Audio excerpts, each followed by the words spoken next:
السلام عليكم. النهاردة هنعمل مع بعض حشوة من حشوات السمبوسة. هي جميلة وبسيطة وطعمها لذيذ، وممكن نعملها بأي طعم ومتوفرة يعني ممكن نعملها بأي وقت، يعني سهلة وجميلة ولذيذة، وهتوفر معانا كمية كبيرة. يلا مع بعض نشوف الطريقة. دلوقتي معانا حلة. الحشوة اللي احنا بنعملها دي حشوة اللي هي بالجبنة الموتزاريلا. هي تبقى جميلة جدا وحشوة جديدة مختلفة عن الحشوات اللي احنا بنعملها على طول، وهتعتمديها بعد كده لانها لذيذة جدا وجميلة، وهيحبوها كل اللي هياكلها هيحبها ويطلبها منك على طول. دلوقتي انا حطيت 3 معالق سمنة، وهحط بعد كده 3 معالق دقيق. تمام. انا يعتبر بعمل زي صوص بشاميل كده.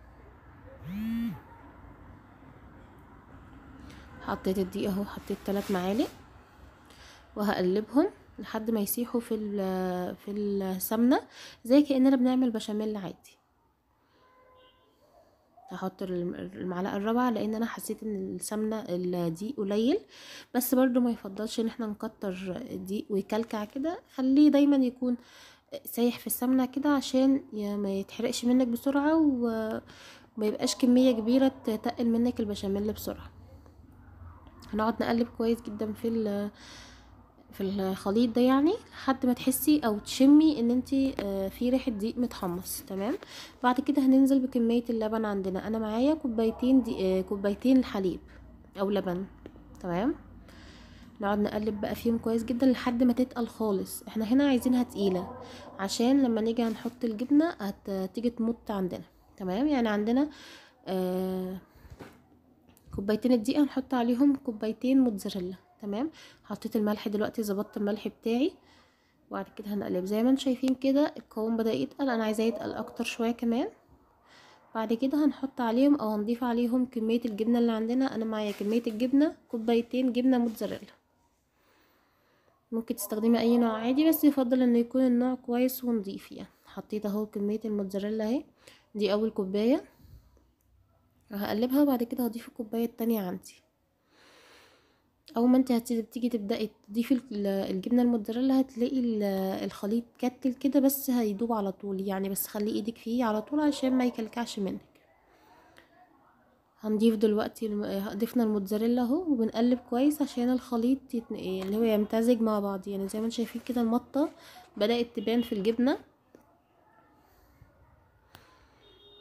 نقلب فيها تحريك مستمر لحد ما كلها تدوب وتحسي ان كل الخليط تجانس في بعضه كده يعني.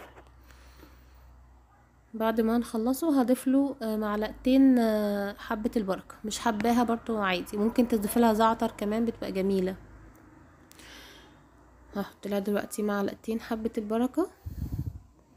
انا حطيتهم بالبركة كده يعني، بس هما يعني معلقتين، ما تكتريش برضو عشان ما يبقاش الكمية اوفر. بس بصراحة الجبنة دي او الحشوة دي تحفة جدا، وهتعشقيها بجد من كتر ما هي تحفة جدا بجد، وموفرة يعتبر. يعني انت يعني بترمي معاكي كتير، يعني مش حكاية موفرة انها بفلوس، لا هي موفرة في الكمية، بترمي حبة حلوين.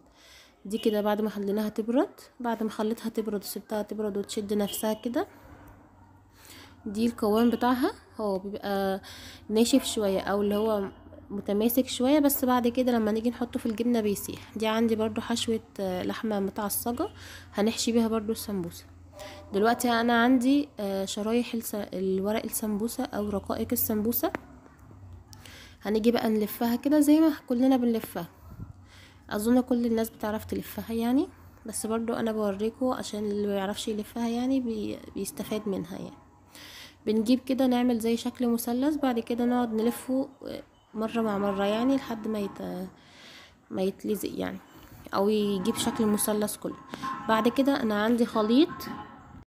عندي خليط ميه ودقيق. يعني انا جايبه معلقتين دقيق ومخففاهم بميه لحد ما بقوا عاملين زي العجينه كده. بعدين كده بلزق بيها العجينه. مش حباها برضو عادي، ممكن نعملها زي الجراب كده وندخل فيها القطعه اللي فاضله ونحطها وهتتقفل عادي، ما فيهاش اي مشكله. نفس الكلام كده اهو، وهو الفيديو شارح نفسه مش محتاج ان انا اتكلم. ركزي بس مع الطريقه وهي انت هتعرفي تلفيها. ومع التدريب على فكرة ومع كذا مرة بنعملها يعني ايدينا بتتعود عليها وبنحفظ يعني الشكل والطريقة. زي ما انت شايفين كده انا حشيت الجبنة وكمان حشيت اللحمة اهو. في حشوات كتيرة جدا للسمبوسة، يعني السمبوسة دي يعني ليها حشوات كتيرة جدا قابلة، في الحشوات بتاعتها قابلة للتغيير يعني. زي ما انتم شايفين كده انا اتلخبطت في البتاع في السمبوسة، فيفضل احنا نكون مركزين فيها يعني مع الممارسة ومع التدريب كتير او مع العمل كتير، يعني هتلاقيه ايدك خدت عليها وبتعملها بسرعة. هي اول 2 3 كده اللي بيبقوا رخمين، بعد كده بتبقى سهلة بالنسبة.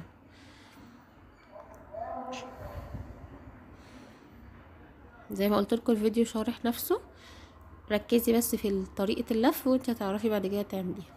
زي ما انتم شايفين كده شكلها جميل ولذيذة خالص، تتاكل من هي نية.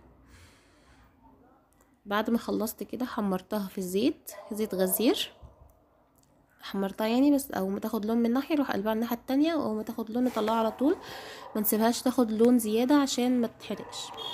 زي ما انتم شايفين كده دي حشوه الجبنه، هي حشوه اللحمه خلصت يعني، ده اللي لحقته منها يعني. فدي حشوه الجبنه ما شاء الله، زي ما انتم شايفه هي بردت شويه فعشان كده مش بتمط، بس هي ما شاء الله جميله جدا زي ما انتم شايفين كده، وسايحه طعمها تحفه بجد يعني. من كتر ما انتوا هتعشقوها كل شويه هتطلبوها وعايزين تعملوها. لو عجبكم الفيديو بقى متنسوش الاشتراك في القناه وتفعيل زر الجرس عشان يوصلكوا كل جديد، وتحطوا لي لايك. والسلام عليكم ورحمه الله.